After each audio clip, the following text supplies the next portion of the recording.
hikaye aslında 24 yıl önce başladı. Şimdi insanlar bazen soruyor, çok rahat elin cebinde madalya aldın. O dışa görünüşü, dışa yansıyanı. Aslında içimizde, iç dünyamızda fırtınalar kopuyordu. इस video के and तक हम mindset के बारे में ऐसी बातें जान जाएंगे जो हमें कहीं पढ़ाई नहीं जाती। सबसे पहले जानते हैं माइंडसेट होता क्या है। माइंडसेट को आप ऐसे पैकेज की तरह देख सकते हैं जिसमें हमारे बिलीव्स, एटीट्यूड और अजम्पशन आते हैं। यानी हम किसी सिचुएशन में कैसा रिएक्ट करते हैं, हम कैसे डिसीजंस लेते हैं, ये सब हमारे माइंडसेट पर डिपेंड होता है। अब मैं आपको हिस्ट्री की उन घटनाओं में लेके जाता हूँ जिसकी मदद से हम ह्यूमन माइंडसेट को समझ पाएँ। 20वीं सदी में दुनिया भर के मनोवैज्ञानिक अपनी अपनी थ्योरीज के साथ उभर रहे थे जिन्होंने शिक्षा और ह्यूमन साइकोलॉजी के फील्ड में क्रांति ला दी। जैसे 20वीं सदी की शुरुआत में ही Alfred Binet and Theodore Simon ने पेरिस में दुनिया का पहला IQ टेस्ट स्केल विकसित कर लिया था। अमेरिका की हार्वर्ड यूनिवर्सिटी में JB Watson and BF Skinner ने अपने प्रयोगों के माध्यम से दिखाया कि कैसे ह्यूमन बिहेवियर को समझा और नियंत्रित किया जाता है। स्विट्जरलैंड के जिनेवा शहर में जीन पिजेट ने बच्चों के कॉग्निटिव डेवलपमेंट की गहन समझ विकसित करी। उन्होंने अपनी थ्योरीज में बताया कि कैसे बच्चों की इंटेलेक्ट और मोरल डेवलपमेंट होती है। ऐसी ही कई मनोवैज्ञानिक खोजों ने साइकोलॉजिस्ट कैरल डॉक के लिए एक स्टेज सेट करके दी, जिन्होंने आगे चलकर ह्यूमन माइंडसेट के ऊपर अपनी थ्योरी दी, जिसमें उन्होंने बताया कि हम अपने एक्सपीरियंस और इन्वायरमेंट से इन्फ्लुएंस होकर अपने बिलीफ डेवलप करते हैं, जो कंबाइन होकर हमारा माइंडसेट बनाते हैं। डॉक के अनुसार किसी भी ह्यूमन को हम फिक्स्ड माइंडसेट या फिर ग्रोथ माइंडसेट में कैटेगराइज कर सकते हैं। फिक्स्ड माइंडसेट वाले लोग मानते हैं कि टैलेंट, स्किल एंड क्रिएटिविटी किसी भी इंसान के लिए फिक्स्ड होती है, यानी इंसान एफर्ट लगा के भी अपनी इंटेलिजेंस को नहीं बढ़ा सकता। ऐसे लोग कोई भी काम अगर थोड़े समय के लिए करते हैं और उनको सक्सेस नहीं मिलती है तो वे ये समझते हैं कि ये काम मेरे लिए बना ही नहीं है। माइंडसेट वाले लोगों का एक सबसे कॉमन लक्षण होता है कि वे फेलियर से बहुत डरते हैं और वे फेलियर के डर से इतना इन्फ्लुएंस होते हैं कि वे किसी भी काम में अपना 100% एफर्ट ही नहीं लगा पाते। वे अपने आप को इतने रीज़न दे देते हैं कि उनका माइंड किसी भी काम को ट्राई करने से पहले ही हार मान लेता है। जैसे मैं तो इंट्रोवर्ट हूँ, सब टाइम ही कहाँ है कुछ ट्राई करने को, सक्सेस की गारंटी नहीं है ना, तभी मैं ट्राई नहीं करता हूँ। या फिर फैमिली मुझे सपोर्ट ही नहीं करती है जब मैं कुछ नया ट्राई करूँ। वहीं अगर मैं ग्रोथ माइंडसेट वाले लोगों की बात करूं तो वे बिलीव करते हैं talent, skill and creativity effort के साथ चेंज हो सकते हैं। अब मैं आपको कुछ हाईली सक्सेसफुल लोगों की क्लिप दिखाऊंगा और आपको उनके माइंडसेट को समझने की कोशिश करनी है।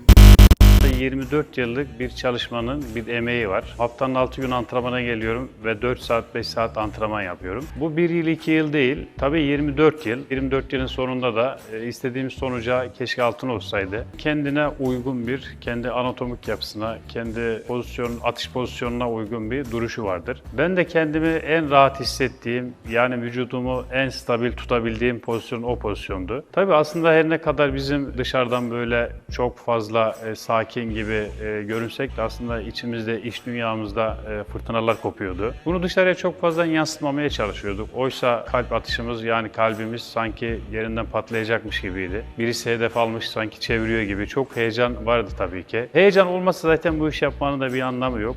Ben bu hareketin de bu kadar çok ses getireceğini tahmin etmiyordum. Ben hep şunu söyledim. Benim felsefem şuydu. Ya bir şeyi çok istemek önemli değil. Aslında o istediğin şeyi elde edebilmek için sarf ettiğin çaba çok önemlidir. Tabii ilk baktığım zamanda da 24 yılın karşılığında bu madalyayı almak beni ve ülkemi mutlu etti. Why we don't believe that we can do it better? We have to believe, we have to be positive to try to change the things. This is why we have to, we're not going to give up. You know, the only give up is the guys who is weak mentally. For me, the most important thing is the mentality. For you to be professional, help the team, the right mentality, self-talk positive.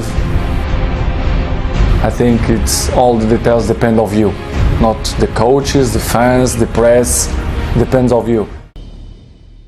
Everything was done to try to learn how to become a better basketball player. Everything. And so when you have that point of view, then literally the world becomes your library to help you to become better at your craft. So because you know what you want, the world's giving you exactly the information you need to become better at it. Because you know what you're looking for.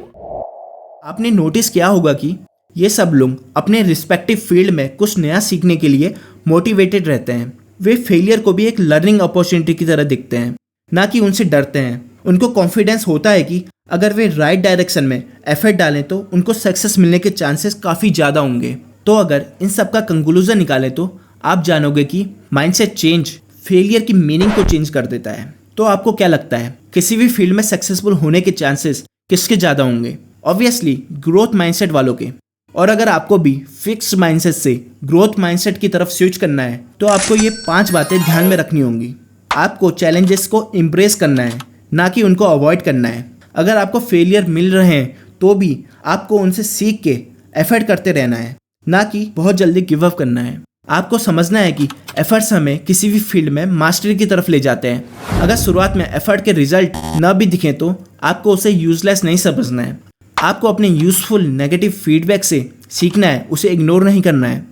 Video की happy ending से पहले आपको कुछ बातें जानना बहुत ज़रूरी है। आपको ग्रोथ माइंडसेट को सिर्फ पॉजिटिव थिंकिंग या फिर ओपन माइंडनेस की तरह नहीं देखना है।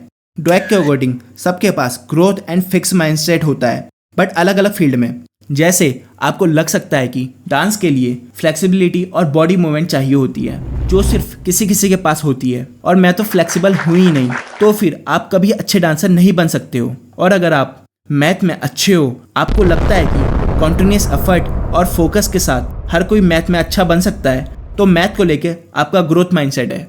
दूसरा, आपको ये समझना होगा कि ग्रोथ माइंडसेट का मतलब सिर्फ एफर्ट करते रहना नहीं है, बल्कि राइट डायरेक्शन में एफर्ट करना भी जरूरी है, जो आपको गोल के नज़दीक ले जाए। एट लास्ट आपको समझना है कि ग्रोथ माइंडसेट आपको सक्सेस की गारंटी नहीं देता है। हाँ, ये आपके सक्सेसफुल बनने के चांसेस को काफ़ी बढ़ा देता है। और अगर आपको जानना है कि कैसे आप ड्रीम्स की मदद से अपने माइंड को जान सकते हो, तो आप स्क्रीन की लेफ्ट वीडियो पर क्लिक कर सकते हैं।